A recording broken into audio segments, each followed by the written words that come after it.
Bismillahirrahmanirrahim. Assalamualaikum warahmatullahi wabarakatuh. Saudara-saudara yang pada kesempatan kali ini masih bersama saya, baik melalui Zoom meeting maupun nanti mungkin hasil video saya ini, saya ingin membahas pada kesempatan ini sebuah materi yang untuk saya sangat penting untuk umat Islam dalam kondisi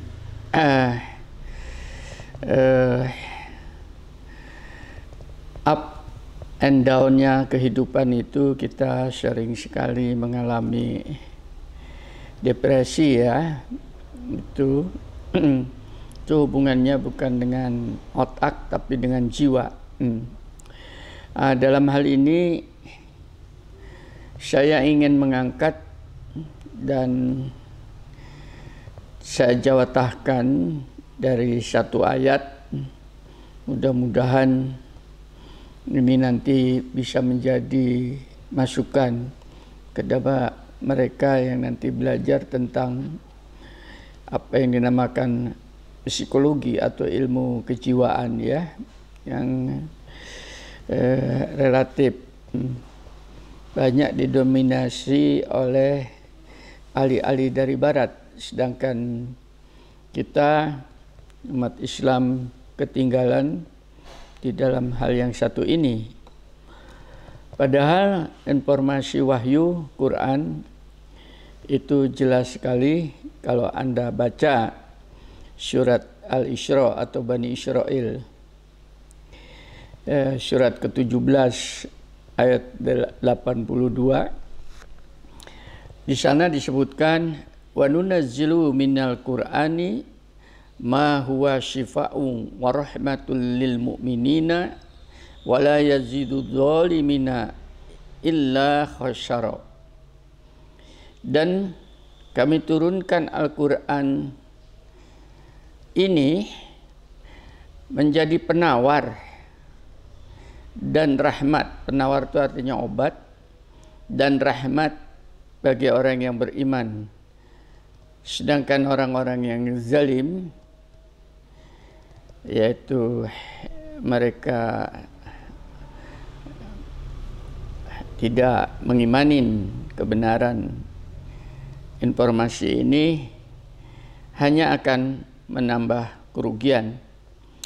Nah, di sini secara tekstual atau tertulis disebutkan syifa.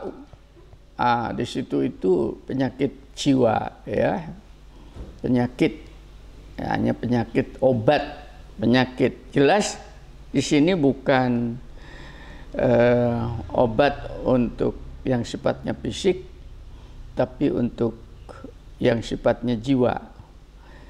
Nah, informasi ini sifatnya juga kalau Anda belajar tentang ilmu tentang pengobatan, sifatnya itu adalah pencegahan, protektif, perlindungan. Jadi bukan sifatnya kuratif atau penyembuhan, ya, lebih banyak kepada protektif. Sehingga kalau firman ini dijawatahkan di dalam kehidupan kita, maka orang yang bisa mengambil resep daripada Quran itu tadi, insya Allah pada saat apa itu musibah, apa itu bencana, apa itu sebuah kesulitan hidup dan sebagainya itu tadi menimpa pada dirinya, karena pada dasarnya tidak selalu bersifat fisik. Kita dibebani oleh kehidupan ini lebih banyak kepada kejiwaan, ya, bingung, jengkel, marah dan sebagainya, itu menunjukkan kejiwaan. Nah, apa saja obat yang bisa kita timba daripada Al-Quran itu yang bisa menjadi penawar. Sebetulnya sudah banyak di dalam masyarakat dilakukan, insya Allah ya, banyak sekali, dan itu menjadi kebiasaan sehari-hari. Hanya masalahnya mungkin tidak banyak yang memahami, merasakan obat itu dan memelihara obat itu ya, tadi resep itu tadi, supaya tidak terbuang. Saya coba satu-satu, mudah-mudahan dalam waktu yang pendek ini saya bisa memampatkannya ya. Anda semua dimanapun Anda nanti mendengar apa yang saya sampaikan, sering sekali berbicara tentang satu kalimat, la haula wala quwata illa billah. Ya, itu. Tapi apakah pernah diresapin atau dipahamin apa itu sebetulnya? Ya. Kata-kata itu pada dasarnya adalah obat untuk pencegahan pada ketidakberdayaan kita. Kita manusia makhluk yang lemah, yang sering sekali dibombardemen dengan problematik hidup itu tadi. Kalau kata-kata la haula wala quwata illa billah itu tadi menjadi sebuah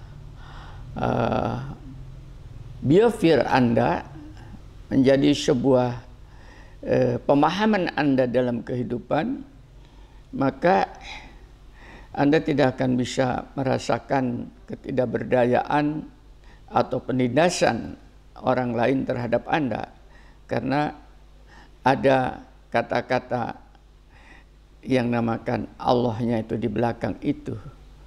Ya, itu tadi. Tidak ada kekuatan pada diriku ini kecuali apa yang diberikan oleh Allah, atau kecuali pertolongan dari Allah, atau kecuali ya itu kekuatan yang didatangkan oleh Allah itu sendiri. Nah, dengan kata-kata itu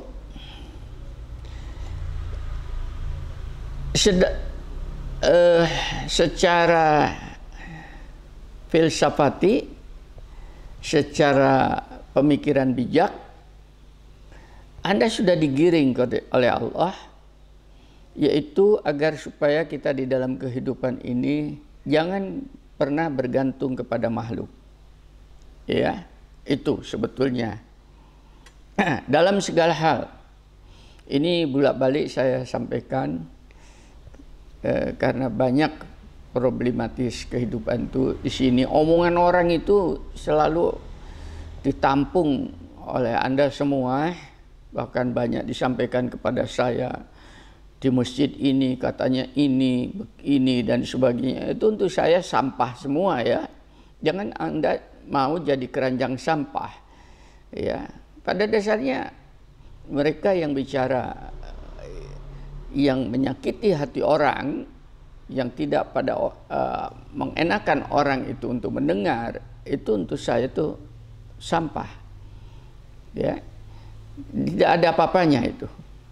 Jangan mau Anda menerima yang demikian, dan jangan Anda teruskan kepada orang lain, supaya orang lain pun tidak merasa terpolusi. Nah, ketergantungan kepada makhluk itu mari kita latih ya. Supaya apa? Agar supaya kita digiring oleh Allah ya. Ini agar supaya kita bisa melakukan sebuah ikhtiar secara maksimal oleh diri kita sendiri, bukan pada makhluk ya. Dalam 3 hal. Yang pertama,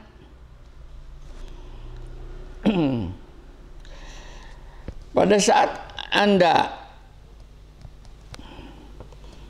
melatih diri Anda untuk eksis dan tidak bergantung pada orang itu, pada saat itulah jatuh bangunnya diri Anda itu adalah merupakan pengetahuan. Pengetahuan dari kesulitan dan kemudian pengetahuan baru tentang kemudahan. Innamal usri yusra wa innamal usri yusra itu di situ. Jadi itu sebetulnya pengetahuan. Ya, digiring ke sana. Jangan bergantung orang, belajar sendiri, hadapi sendiri. Di situ Anda akan semakin luas pengetahuannya. Yang kedua, karena kita berhadapan dengan pengetahuan atau fenomena kehidupan itu, maka kita akan menjadi terampil di dalam mengelola fenomena kehidupan itu. Itu sudah dua, yang satu pengetahuan, yang kedua menjadi terampil. Ya. Nah, dengan pengetahuan dan keterampilan itu, nilai guna Anda sudah naik. Yang tadinya suka berkeluh kesah, yang tadinya mudah putus asa, sekarang penuh semangat karena ternyata Anda dapat pengetahuan baru dan memiliki keterampilan, kesanggupan untuk mengatasi semua itu. Dalam perjalanan itulah yang ketiga, kata-kata illa billah itu berarti ketergantungan Anda, keyakinan Anda ya tentang dohirnya Allah untuk membimbing diri Anda itu betul-betul bukan hanya teori, akan tetapi sudah Anda laksanakan. Itu sebetulnya hikmah daripada kenapa kita mengatakan la haula wala quwata illa billah itu digali sebetulnya. Kelepasan atau berlepas diri daripada keterikatan supaya ketergantungan kepada ilahi semakin tinggi. Apalagi di dalam hidup ini sering sekali kita tergantung kepada orang yang kadang-kadang kualitas orang pun tidak pernah Anda ukur. Ya, itu tadi. Padahal kalau Anda ukur dengan betul-betul, kalau orang itu tidak mengimani ilahi, tidak mengimani sebuah kebenaran, sekalipun nampaknya mereka itu menarik hati Anda, akan tetapi pada dasarnya ada sesuatu yang tersembunyi di balik itu. Ya. Oleh karena itu Allah membimbing, ya. Maka orang-orang yang menjadikan orang-orang kafir sebagai pemimpin dengan meninggalkan orang-orang muslim, apakah mereka mencari kekuatan di sisi orang kafir itu? Tidak ada, rapuh pada dasarnya. Ya, ketahuilah bahwa semua kekuatan itu milik Allah. Kembali di sana. Jangan ketergantungan kepada makhluk, apalagi kalau makhluk itu tadi bertolak belakang dengan kebenaran ilahi, karena dia tidak mempunyai kekuatan apa-apa. Nah, yang kedua, kalau Anda sudah bisa melepaskan diri daripada ketergantungan pada makhluk, maka justru nanti Allah akan mendatangkan makhluk-makhluk di luar dugaan kita. Ya, kita tidak tergantung itu, kita tergantung pada Allah. Tapi sunatullahnya itu nanti Allah sendiri yang akan mendatangkan. Dan jika mereka hendak menipumu, maka sesungguhnya cukuplah Allah menjadi pelindung bagimu. Dialah yang memberikan kekuatan kepada kamu dengan pertolongannya dan dengan dukungan orang-orang yang mukmin. Nanti berduyun-duyun akan mendatangi Anda semua itu. Itu jaminan ilahi. Dengan demikian, kita di dalam hidup itu betul-betul harus seleksi. Demikian juga terhadap orang mukmin yang membantu kita, gitu tadi, jangan kemudian menggantungkan diri kita kepada mereka, karena bantuan mereka itu pada dasarnya adalah pertolongan Allah itu yang tidak kita sadari.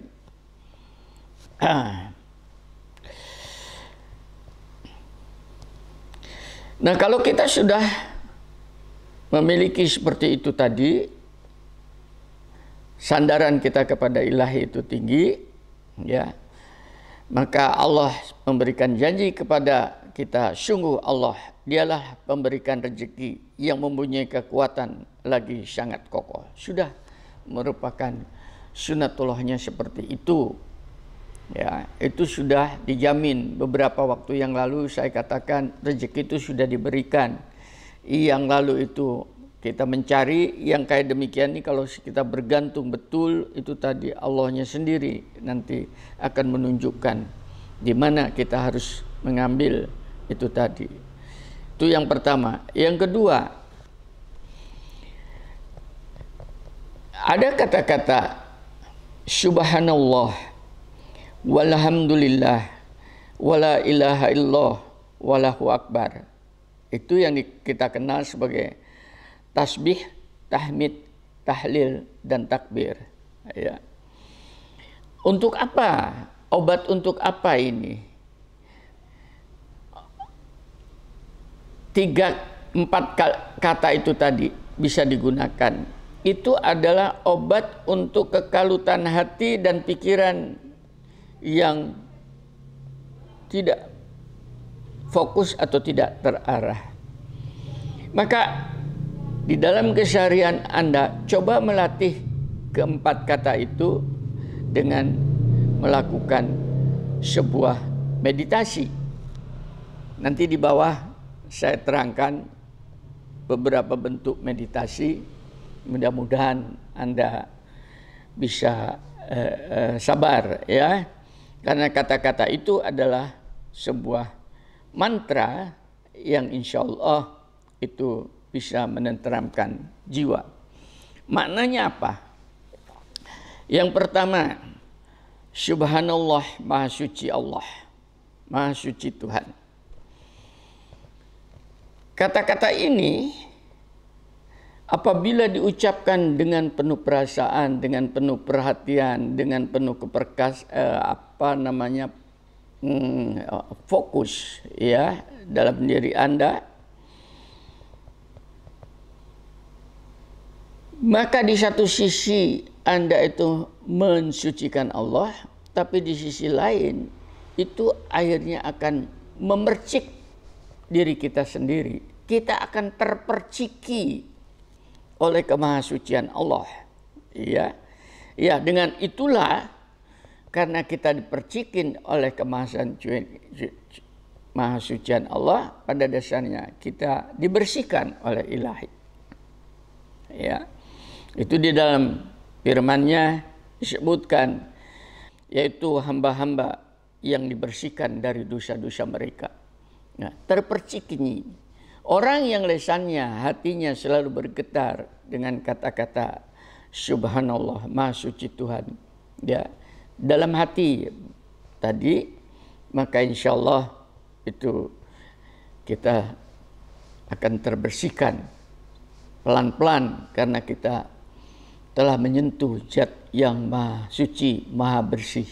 Ya, ini tadi.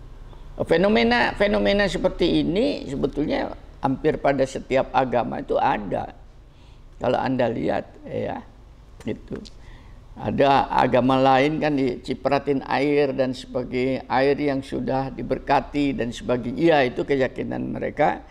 Tapi di dalam Islam, kata-kata subhanahu suci Allah itu tadi, bukan Allahnya yang kemudian ingin dipuja, atau ingin dipuji, ingin disucikan, akan tetapi feedbacknya pada kita sendiri, yaitu kitalah akan tersucikan oleh kata-kata itu. Yang kedua, alhamdulillah, segala puji milik Allah. Dengan kata-kata itu secara tidak sadar, maka Anda terangkat ya oleh kemuliaannya. Di satu sisi kita mengatakan alhamdulillah, segala puji adalah milik Allah, itu tadi hamdalah.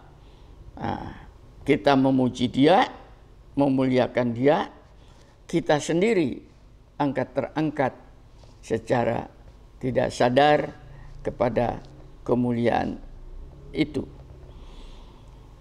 Ini Anda bisa simak di dalam firman-Nya pada surat An-Naml surat ke-27 ayat 93. Dan katakanlah segala puji bagi Allah. Nah, di situ tadi ya. Dia akan memperlihatkan kepadamu tanda-tanda kebesarannya. Maka kamu akan mengetahuinya, dan Tuhanmu tidak lengah terhadap apa yang kamu kerjakan. Tanda-tanda kebesarannya itu kita akan diberi oleh Allah itu tanpa kita terasa. Akhirnya pengetahuan kita semakin luas. Kata-kata itu begitu dahsyatnya sebetulnya. Yang ketiga, ada kata-kata la ilaha illallah. Tidak ada Tuhan kecuali Allah. Kata-kata ini akan mengokohkan tauhid Anda, tauhid uluhiyah Anda. Kita kenal ada rububiyah, ada uluhiyah. Yang ini adalah uluhiyah Anda. Dengan cara Anda bersandar sepenuhnya kepadanya. Betul-betul ini sandaran. Ya, jangan kita bersandar kepada, kalau dalam bahasa sehari-hari itu, jangan bersandar kepada pohon pisang. Karena semakin lama semakin bosok, ikut jatuh. Akan tetapi bersandarlah kepada sandaran pohon yang ratusan tahun kokoh kuat, bercabang, beranting ke langit, ya, akarnya menghujam ke dalam bumi.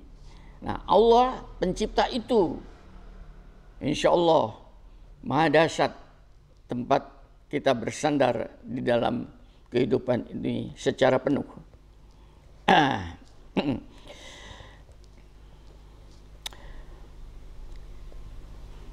Kalau kita sudah bersandar seperti itu, maka kita akan terlindungi di dalam kehidupan. Ajaran Rasulnya Anda bisa membaca juga di dalam riwayat Tirmidzi, ya, bunyinya begini: Bismillahilladzi la yadurru ma'asmihi syai'un fil ardi wala fis sama'i wa huwa samiul alim. Artinya, aku berlindung, bersandar kepada Allah, ya, dengan nama Allah yang bersama namanya tidak ada sesuatu di bumi dan di langit yang bisa membahayakan. Ini Anda bisa melihat. Jadi orang yang sudah sandar kepada ilahi itu, makhluk di bumi dan di langit itu tidak akan bisa membahayakan, karena dia bersandar kepada sandaran yang kokoh itu tadi. Nah, ada lagi tempat bersandar itu Anda akan bisa melihat di dalam surat Al-Baqarah surat kedua ayat 112. Kata-katanya, tidak. Barang siapa menyerahkan diri sepenuhnya kepada Allah dan dia berbuat baik, dia mendapatkan pahala di sisi Tuhannya dan tidak ada rasa takut pada mereka dan mereka tidak bersedih hati. Dengan kata lain, kalau dalam keseharian kita itu selalu sedih, pertanyakan, ini saya bolak-balik katakan itu, ya. Jangan menyalahkan orang lain, berarti sandaran kita kepada ilahi yang kokoh itu masih setengah hati. Mudah-mudahan Anda bisa memahami. Yang terakhir, Allahu Akbar itu tadi. Ya, Dia Maha Besar. Ini adalah merupakan pengakuan tauhid rububiyah. Ya, semua orang tahu ini. Kalau ini Anda pegang betul, maka dia akan merobohkan tembok keangkuhan ya dalam diri seseorang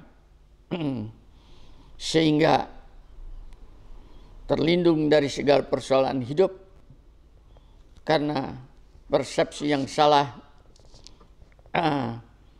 dan akhirnya kalau tembok itu bisa kita robohkan, maka beban hidup akan menjadi ringan karena Dia Maha Besar, maka selain Dia semuanya adalah kecil, termasuk diri kita, termasuk arogansi kita itu tadi.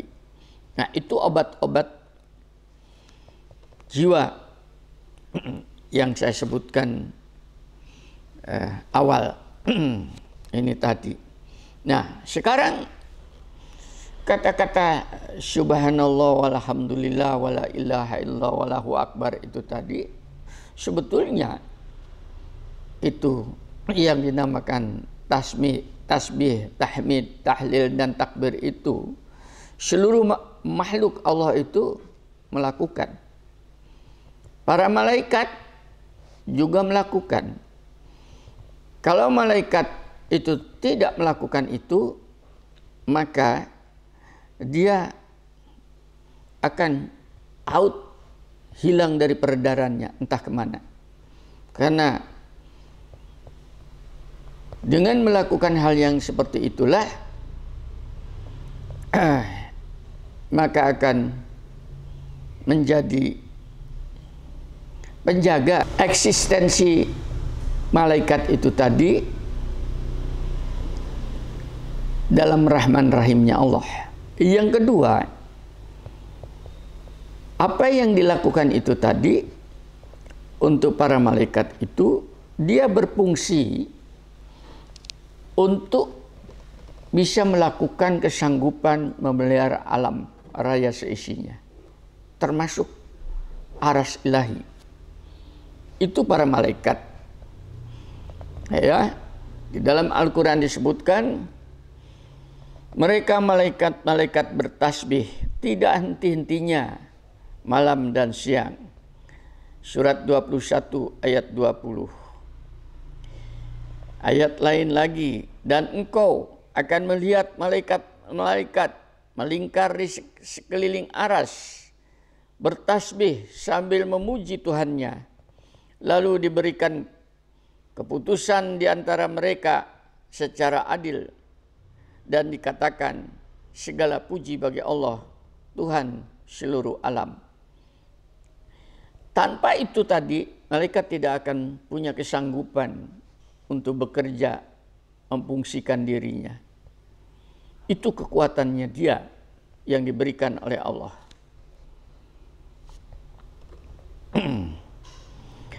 Malaikat-malaikat yang memikul aras dan malaikat yang berada di sekelilingnya bertasbih dengan memuji Tuhannya dan mereka beriman kepadanya serta mohonkan ampunan untuk orang-orang yang beriman seraya berkata, ya Tuhan kami, rahmat dan ilmu yang ada padamu meliputi segala sesuatu. Maka berilah ampunan kepada orang-orang yang bertobat dan mengikuti jalan agamamu, dan peliharalah mereka dari azab neraka. Anda bisa melihat di sini, selain dia mempunyai fungsi tugas untuk menjaga aras Allah tadi, dia juga mempunyai fungsi tugas untuk membantu umat manusia yang saya sebutkan tadi itu tadi, memohonkan kepada Allah. Anda bisa bayangkan orang yang bisa terjadi koneksitas dengan para malaikat itu apabila dia berada di dalam stream lain yang sama, berada di dalam jalur yang sama, arus yang sama. Kalau tidak bisa.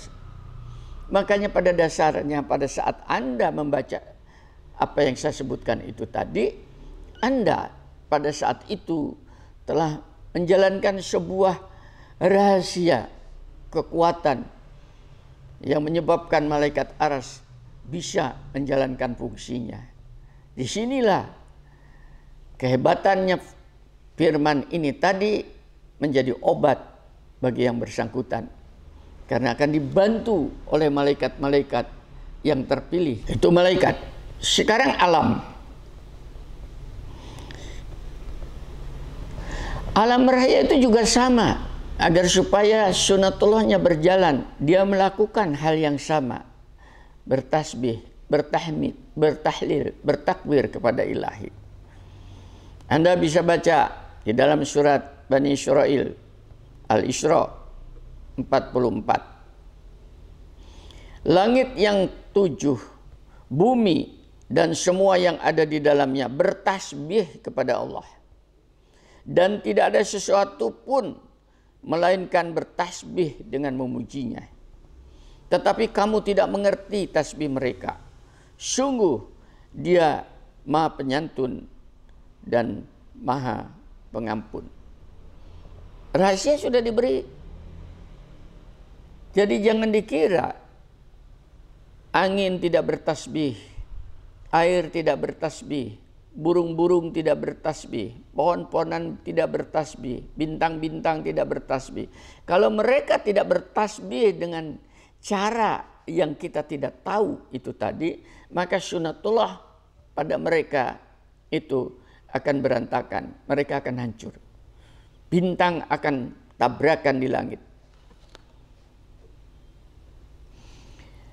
Itulah sebabnya maka kita manusia, Anda yang menyimak atau teman-teman yang mengikuti lewat Zoom meeting ini diberi peluang pada saat ini ya untuk melakukan hal yang sama agar supaya kita menjadi bagian makhluk yang terpilih sebagaimana makhluk-makhluk Tuhan yang disebutkan tadi.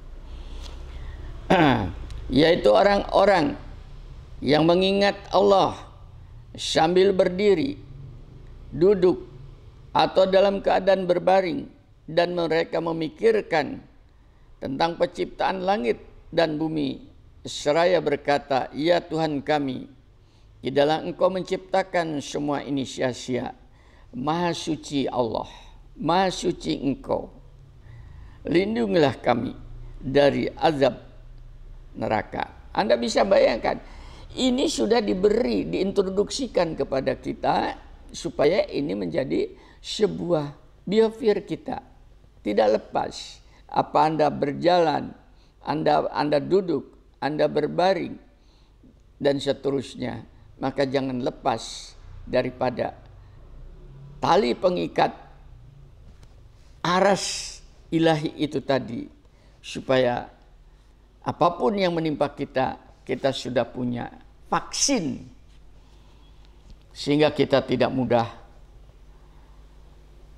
punah.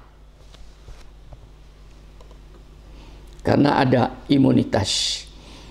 Bahkan alhamdulillah dalam sholat sudah dijawatahkan pada kita. Hanya mungkin Anda tidak sadarin bahwasanya itu adalah merupakan doa yang dilakukan oleh malaikat khususnya malaikat aras yang memikul aras demikian berat. Di dalam sujud dan ruku Anda membaca Subhanaka Allahumma Rabbana wa bihamdika Allahumma gfir. Di situ dikatakan Maha suci Engkau ya Allah, wahai Rabb kami, Tuhan kami, Robbi kami, ya, dan Engkau adalah Maha terpuji. Maka dengan kesucian Engkau dan keterpujian Engkau, wahai Rabb, ampunilah kami. Itu makna daripada doa itu. Agungkan Allahnya, setelah itu mohonkan pada Allah itu adalah maghfirahnya. Insya Allah karena Maha Suci kita ingin berdekatan dengan Dia, maka seluruh kesalahan-kesalahan kita oleh Allah insya Allah akan terhapuskan. Oleh karena itu berlama-lama pada saat Anda sujud dan ruku. Itu bisa dilakukan apabila Anda sholat sendirian, khususnya sholat malam. Ini silakan. Bahkan setelah itu kita juga sering sekali disuruh selesai itu melakukan hal yang sama dengan wiritan itu, ya, pakai jari cemari ini tadi. Pada dasarnya itu pengejawatahan daripada firman yang disebutkan di atas. Sudah dua. Yang ketiga, inna lillahi wa inna ilaihi rajiun.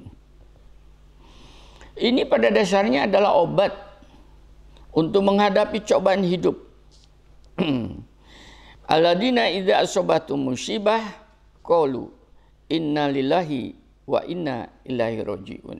Ya, yaitu orang-orang yang apabila ditimpa dengan musibah mereka berkata, ya, seluruh musibah ini kami kembalikan kepada Ilahi, atau seluruh jiwa raga kami ini di dalam menghadapi musibah ini kami kembalikan kepada Ilahi.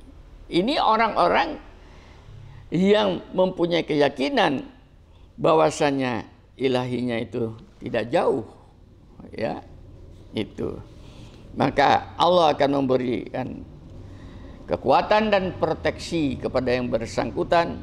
Mereka itulah orang-orang yang memperoleh ampunan dan rahmat Tuhannya, dan mereka itulah orang-orang yang mendapatkan petunjuk langsung. Selain itu adalah merupakan kekuatan kerohanian, akan tetapi itu ada sebuah pujian daripada Allah, kita diangkat kepada tempat yang kemuliaan itu tadi. Jadi kata-kata innalillahi wa inna rajiun itu bukan dibaca pada saat ada orang kematian atau untuk orang mati, akan tetapi itu adalah merupakan resep untuk diri kita yang hidup.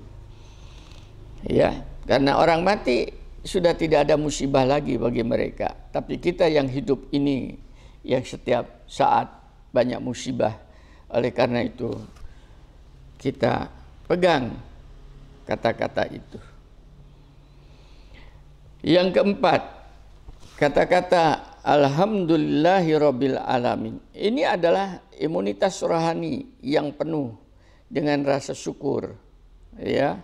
Dan ini adalah bacaan ahli surga. Di dalam orang-orang yang di dalam surga itu tadi, mereka itu berdoa di dalamnya, ya, mengucap kepada Allah itu tulis, Maha suci Engkau ya Tuhan kami. Dan salam mereka adalah, atau penghormatan mereka itu kata-kata salam, ya, dan doa penutup mereka itu ialah alhamdulillahirabbil alamin. Segala puji bagi Allah, pemilik alam semesta. Nah, dengan itulah maka orang-orang yang mendapatkan petunjuk itu tadi, mereka akan mendapatkan kenikmatan di dalam surgawi itu tadi. Apabila kita sudah melakukan latihan waktu di bumi ini.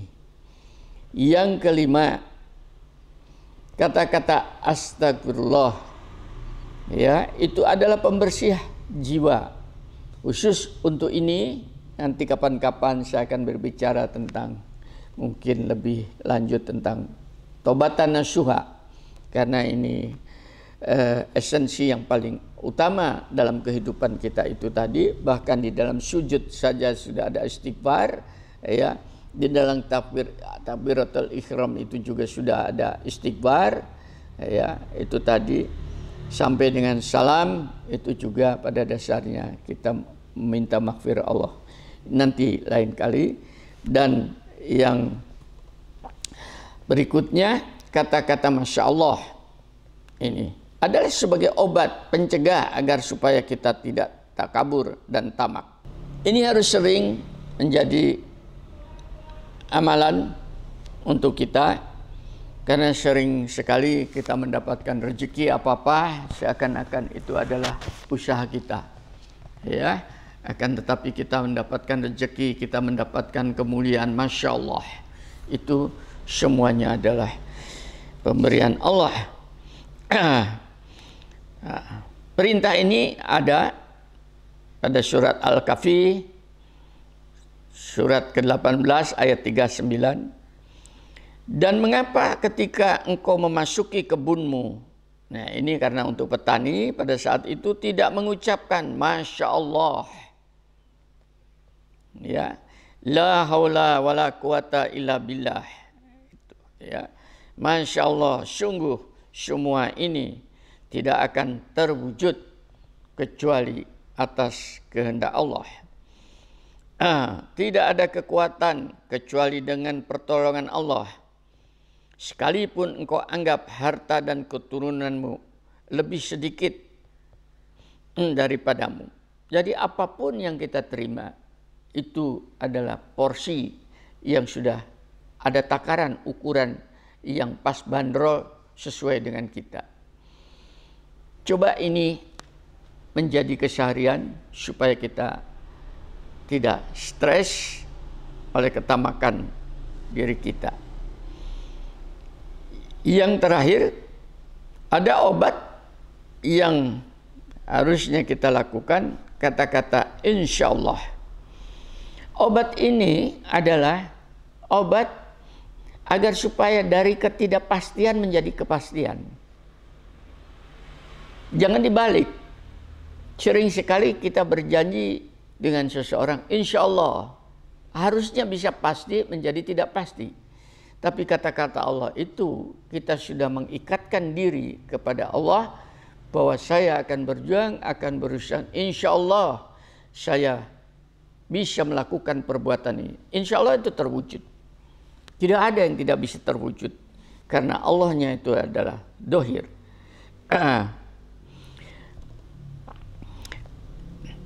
Disinilah nasihat Allah. Dan jangan sekali-kali engkau mengatakan terhadap sesuatu, aku pasti melakukan itu besok pagi. Nah, tidak boleh. Yang ini tadi, aku pasti, itu atas dasar logika dan hawa nafsu kita. Tapi insya Allah itu tadi atas dasar ketidakberdayaan kita dan kita memohon pertolongan ilahinya. Ya. Ayat berikutnya adalah kecuali dengan mengatakan insya Allah. Dan ingatlah kepada Tuhanmu apabila engkau lupa, dan katakanlah mudah-mudahan Tuhanku akan memberiku petunjuk kepadaku agar aku yang lebih dekat kebenarannya daripada ini semua. Ini Anda bisa baca di dalam surat Al-Kahfi 23 dan 24. Mudah-mudahan dengan beberapa poin-poin yang banyak di dalam masyarakat, dan saya yakin semua bisa mengucapkan itu, tapi menjiwai dan memaknai sehingga harga nilai Anda akan semakin naik, dan ketahanan mental yang otomatis akan berpengaruh kepada ketahanan tubuh, fisik Anda, wawasan berpikir, semangat hidup itu akan meningkat. Dengan kata-kata ini pada mereka yang sekarang mungkin sakit, coba dilakukan, diamalkan. Bukan minta sembuhnya. Sembuh dan tidak bukan urusan Anda. Anda sudah ikhtiar, bahkan sekarang mungkin di rumah sakit, tapi insya Allah Allahnya itu akan hadir. Bagi mereka yang kesulitan ekonomi, Anda sudah ikhtiar, insya Allah nanti Allahnya juga akan membantu Anda. Bagi mereka mungkin yang teraniaya oleh sesama, bergantung kepada Allah tadi. Siapa tahu Anda sekarang teraniaya justru masuk di dalam penjara tanpa suatu dosa. Banyak itu korban-korban seperti itu. Banyak orang masuk penjara karena tidak sesuatu dosa. Contohnya Nabi Yusuf 9 tahun. Kata-kata ini adalah merupakan obat supaya Anda tidak berputus asa dan seterusnya. Mudah-mudahan apa yang saya sampaikan ini menjadi sebuah nuansa baru di dalam kita menerima informasi firman dan di dalam menghadapi fenomena kehidupan. Walhamdulillahirabbil alamin. Assalamualaikum warahmatullahi wabarakatuh.